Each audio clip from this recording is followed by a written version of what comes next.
ये हमारा हिंदी सप्ताह 10 जो है आवधिक आकलन, ये उसका दूसरा भाग है।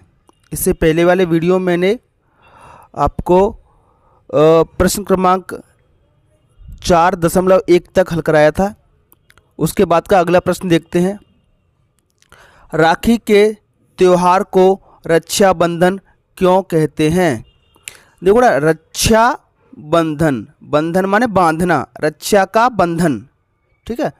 तो राखी के त्यौहार में बहन भाई की कलाई में राखी बांधती है और भाई बहन की रक्षा का वचन देता है, इसलिए राखी के त्यौहार को रक्षा बंधन कहते हैं। बेटा, रक्षा बंधन, हाथ में एक बंधन बांधती है बहन भाई की कलाई में और भाई बहन की रक्षा का वचन देता है, तो इसलिए इसको हम क्या कहते हैं बेटा? रक्षा बंधन कहते हैं। अगला प्रश्न है, कबूतर जाल को कटवाने हेतु चूहे के अलावा और किसके पास जा सकते थे? तो बेटा, एक बहेलिया और कबूतरों की कहानी पढ़ी थी होगी आपने, है ना। वहाँ पर कबूतर जाल में फंस गए थे, तो कबूतर जाल को कटवाने हेतु इतना प्रश्न से लिखेंगे हम, चूहे के अलावा चीता, शेर, सियार, लोमड़ी आदि के पास जा सकते थे। ठीक है बेटा, जो जो चीज़ें काटने में सक्षम जीव जंतु हैं उनके पास ये जाएंगे, जिनके दांत नुकीले होते हैं। शेर, चीता, सियार, लोमड़ी, इन सब के दांत नुकीले हैं, तो इनके पास ये जा सकते थे।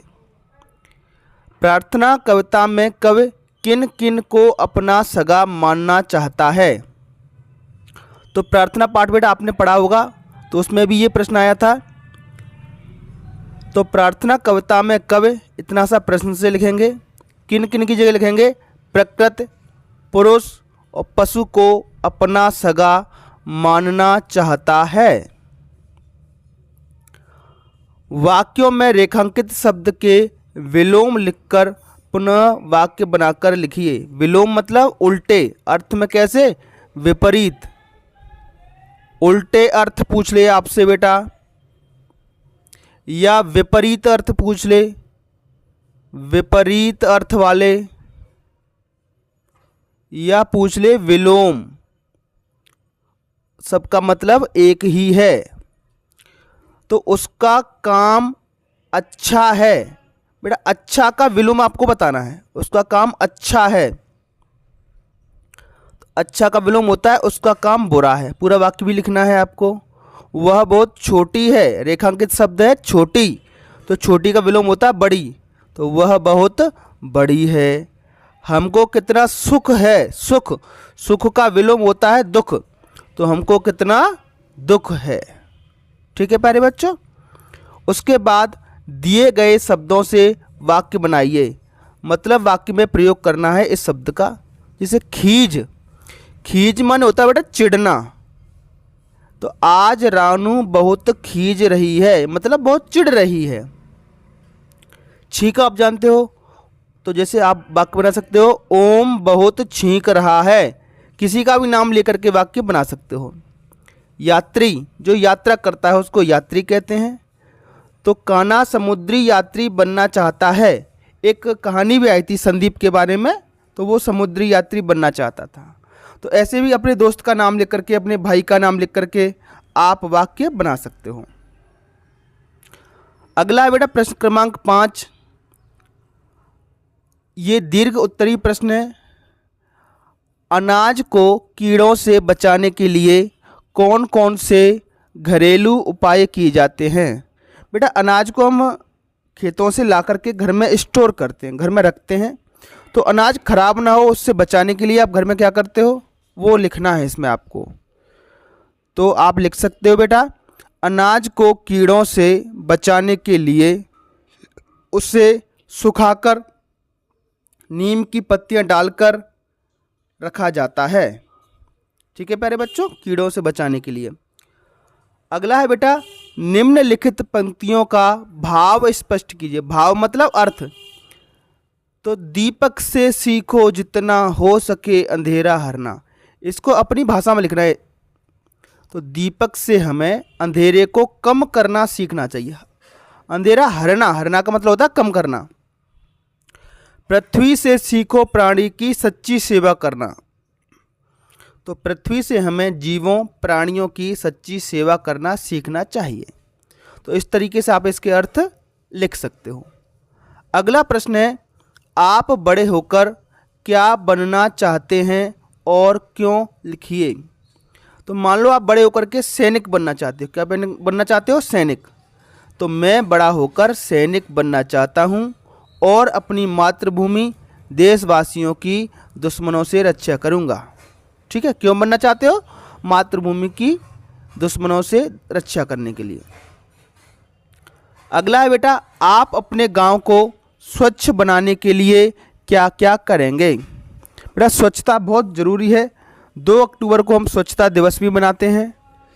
तो आप अपने गांव को स्वच्छ करने के लिए क्या क्या कर सकते हो? जैसे गली सड़कों पर कचरा नहीं फेंकेंगे, इससे अपना गांव स्वच्छ बनेगा। कचरे को उसकी सही जगह पर डालेंगे। जैसे स्कूल है आपका या कोई भी बड़ी कंपनी होती है या घर में भी एक डब्बा रखा रहता है जिसको हम कहते हैं डस्टबिन। तो वो कचरे की सही जगह होती है। तो कहीं भी आप जाओगे वहाँ कचरे को उसकी सही जगह पर डालोगे, इधर उधर नहीं फेंकोगे। अगला आप कर सकते हो बेटा, स्वच्छता के लिए सभी ग्रामवासियों को प्रेरित करेंगे। गांव वालों को हम समझाएंगे कि स्वच्छता बहुत ज़रूरी है, तो गांव को अपने स्वच्छ रखें, इधर उधर कचरा ना फेंकें। तो ये था बेटा हमारा ये जो आकलन है उसका लिखित भाग है ना। और क्लास नंबर 56 में हम आज की जो क्लास चल रही है इसी क्लास में हम जानेंगे। कुछ मौखिक प्रश्न भी हैं आपके आवधिक आकलन में, तो इसको सिर्फ आपको समझाना है। शिक्षक आपसे पूछेंगे, आपको उनके जवाब देने हैं। ठीक है, इसमें लिखने वाला काम नहीं है। तो थोड़ा सा इसको भी मैं ब्रीफ करूँगा। इससे पहले आपने जो प्रश्न देखे हैं वो सारे लिखित थे आपके। तो चलिए इसको शुरू करते हैं। एक चित्र दिख रहा है बेटा प्यारे आप बच्चों, आपको चित्र देखकर मौखिक प्रश्न आपके शिक्षक पूछेंगे। तो आपको बताना है चित्र में क्या हो रहा है ना। तो आप बता सकते हो बेटा, चित्र में कुछ बच्चे क्या कर रहे हैं, खेल रहे हैं, नाच रहे हैं, गा रहे हैं, कोई किसी पर रंग लगा रहा है। इसका मतलब ये होली का चित्र है। किसका चित्र है बेटा? होली का त्यौहार। एक दूसरे पर रंग लगा रहे हैं, एक बाल्टी भी रखी हुई है बेटा, है ना। इस चित्र में कौन सा त्यौहार मनाया जा रहा है? तो चित्र देख लो, बच्चों के कपड़ों पर भी रंग लगे हुए हैं, धब्बे। तो ये होली का त्यौहार है। आप होली कैसे खेलते हो? तो बेटा आप बता सकते हो आप गांव में कैसे होली खेलते हो। तो हम सब दोस्त इकट्ठा हो जाते हैं, एक दूसरे पर रंग डालते हैं, पिचकारियों से रंग डालते हैं, लोटे गिलास में रंग भर के डालते हैं, डब्बे में भर के डालते हैं, ऐसे नाचते गाते भी हैं। इस त्यौहार से हमें क्या सीख मिलती है? तो इसके बारे में आप जानते हो बेटा, होली पे दुश्मन को भी हम अपना मित्र बना लेते हैं और गले मिल जाते हैं। तो सामाजिक एकता की सीख हमें मिलती है। होली पर क्या क्या कार्यक्रम होते हैं? तो आप बेटा आपके गांव में होली मनाते हैं तो आप मुझे बता सकते हो, कमेंट बॉक्स में भी बता सकते हो कि होली पर आपके गांव में क्या क्या कार्यक्रम होते हैं। मेरे गांव की मैं बताऊं तो बेटा सब लोग इकट्ठा होते हैं, ढोल नगाड़े बजाते हुए पूरे गांव में घूमते हैं और मिठाइयाँ भी बंटती हैं, गुड़ बंटता है, इस तरीके से। अगला है बेटा आपको एक प्रश्न क्रमांक 2 दिया गया है, ये आपको पढ़ना है और समझते हुए पढ़ना है ना, अटक अटक के नहीं, धारा प्रवाह पढ़ना है। तो कितनी मिनट में आप कितने शब्द पढ़ोगे वो शिक्षक आपके यहाँ पर टिक करेंगे। ठीक है, ये अगर आपने 30 से 40 शब्द पढ़े तो यहाँ शिक्षक टिक करेंगे, 15 से 19 शब्द पढ़े तो यहाँ टिक करेंगे, 20 से 29 पढ़े तो यहाँ टिक करेंगे, और बिल्कुल 4 शब्द पढ़ पाए तो यहाँ टिक करेंगे। ठीक है, तो शिक्षक आपसे पढ़वाएंगे, उनके सामने आपको पढ़ना है। यहाँ पर आपके लिए मैं पढ़ देता हूँ, उसके बाद आपसे मौखिक प्रश्न किए जाएंगे। नेहरू जी के निधन के बाद 2 जून 1964 को, कब बेटा? 2 जून 1964 को लाल बहादुर शास्त्री देश के प्रधानमंत्री बने। हमारे देश के प्रधानमंत्री बने, कब बने देख लेना बेटा, ये लिखा हुआ है 2 जून 1964 को। सन 1965 में पाकिस्तान ने भारत से लड़ाई छेड़ दी। तो पाकिस्तान ने लड़ाई कब छेड़ी? 1965 में। उन्हीं दिनों देश में अनाज की भारी कमी थी। शास्त्री जी ने अपने भाषण में कहा, हमें अपनी रक्षा के लिए सीमा पर खून और खेतों में पसीना बहाना होगा। हमारा नारा है, जय जवान जय किसान। बेटा, पाकिस्तान ने आक्रमण कर दिया था 1965 में, तो देश में अनाज की भी कमी थी और उधर से लड़ाई भी हो रही थी, तो हमें सैनिकों की भी ज़रूरत थी और किसानों की भी। किसान अनाज पैदा करेंगे और सैनिक देश पर लड़ेंगे, तो इसलिए उन्होंने नारा दिया, जय जवान जय किसान। इसके बाद कुछ प्रश्न बेटा। लाल बहादुर शास्त्री देश के प्रधानमंत्री कब बने? तो आप बता सकते हो बेटा, ये लिखा है, पूरा बोलेंगे। लाल बहादुर शास्त्री देश के प्रधानमंत्री 2 जून 1964 को बने। ठीक है बेटा। 2 नंबर का प्रश्न है, 1965 में भारत की लड़ाई किस देश से हुई? तो किस देश से हुई थी, ये लिखा है बेटा, 1965 में पाकिस्तान से हुई। तो आप बता सकते हो पाकिस्तान से।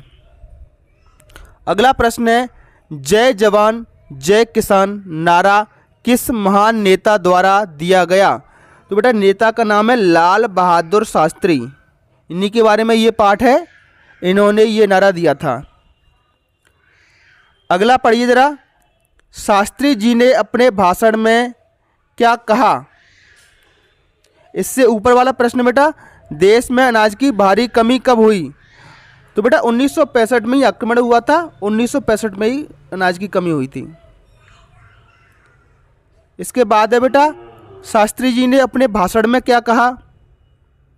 तो शास्त्री जी ने कहा, हमें अपनी रक्षा के लिए सीमा पर खून और खेतों में पसीना बहाना होगा। ठीक है। निधन शब्द का क्या अर्थ है बेटा? निधन माने होती है मौत, निधन माने मौत होती है, मृत्यु।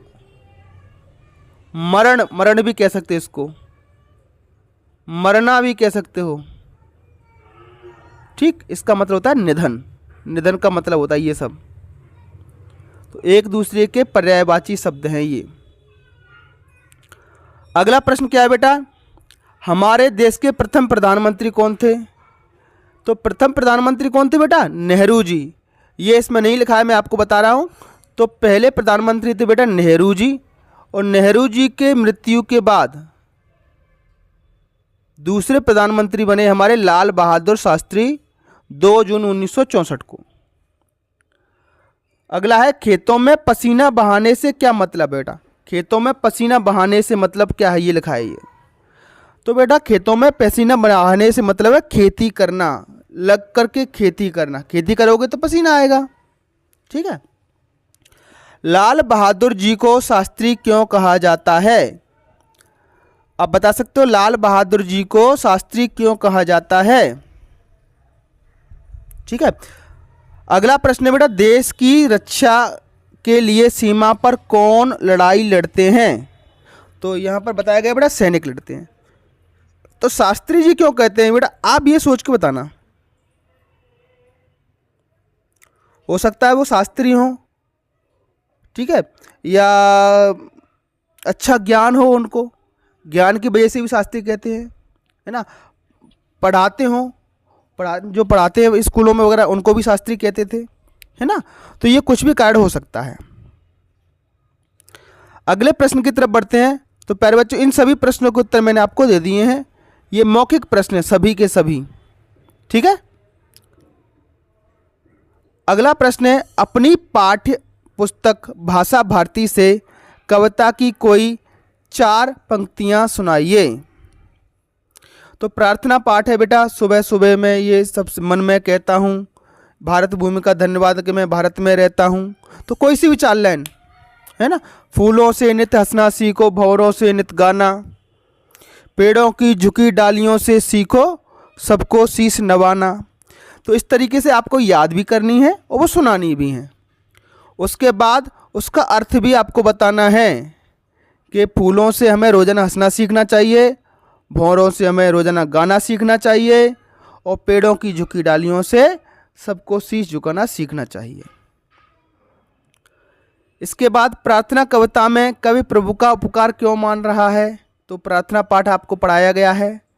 तो यहाँ से आप बता सकते हो कि कवि प्रभु का उपकार मान रहा है क्योंकि वो उसका धन्यवाद दे रहा है कि वो भारत में रहता है।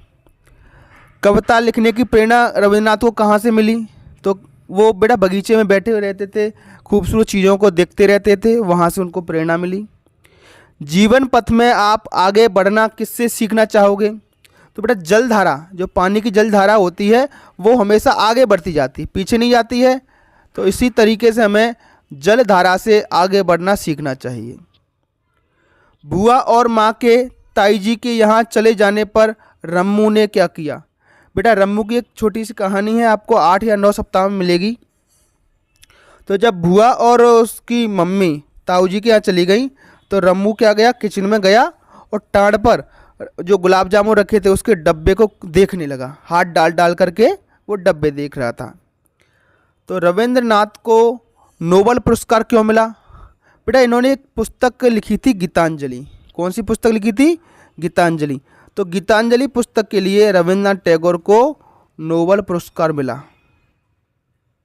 ठीक है प्यारे बच्चों, चलिए आगे। बेटा किसी एक विषय पर अपनी स्वतंत्र अभिव्यक्ति, बेटा आपको अपने मन से बताना है। मान लो आपको गांव का सरपंच बना दें, क्या बना दें? सरपंच। तो आप क्या करते? आपके सरपंच होते बेटा स्कूलों की हालत सुधारते, सड़कें पक्की बनवाते, सभी के लिए पानी की व्यवस्था करते, पूरे गांव को स्वच्छ रखते, गांव में पेड़ पौधे लगवाते, बगीचे लगवाते, है ना, गरीबों को आवास दिलवाते, गरीबों को अनाज दिलवाते, गरीबों के घर बनवाते, इस तरीके से। अगर आप मोर होते तो क्या करते बताओ ज़रा? मोर होते तो मैं जंगल में घूमता, रंग बिरंगे पंख लेकर के बच्चों के साथ स्कूल में जाता, खेलता, ऐसे कुछ भी मन से आप बता सकते हो। यदि आप शिक्षक होते तो क्या करते हुए? तो शिक्षक होते तो हम स्कूल में बच्चों को पढ़ाते, अच्छी अच्छी कहानियाँ सुनाते, बच्चों को कविताएं सुनाते, है ना, वो बच्चों को पढ़ा लिखा करके नौकरी के काबिल बनाते, अच्छा नागरिक बनाते, इस तरीके से बता सकते हो। मोबाइल का सही उपयोग है, आप अपने मन से बनाओ। बेटा गेम खेलने के अलावा लोगों से बात करना, अच्छी अच्छी चीज़ों के बारे में जानना। मोबाइल के द्वारा हम पढ़ाई लिखाई भी सीख सकते हैं, कुछ काम की चीज़ें भी सीख सकते हैं, बिजनेस के आइडिया सीख सकते हैं, खेती बाड़ी में कब कौन सी दवाई डालनी है उसके बारे में जानकारी ले सकते हैं। बहुत सारी ज्ञान की बातें मोबाइल में आपको मिल जाएंगी। आपका प्रिय खेल कौन सा है? तो अपने खेल के बारे में आप बता सकते हो। मान लो कोई क्रिकेट खेलता है तो कह सकता है मेरा प्रिय खेल क्रिकेट है। इसमें एक टीम में 11 खिलाड़ी होते हैं, 6 बॉल का 1 ओवर होता है, ठीक है, 3 विकेट खड़े रहते हैं, उनको विकेट कहते हैं हम, ठीक है। अगर सीमा रेखा के बाहर गेंद टप्पा खा के जाती है तो 4 रन माने जाते हैं, और बिना टप्पा खाए बाहर गेंद जाती है सीमा रेखा से तो 6 रन माने जाते हैं। इस तरीके से आप बता सकते हो।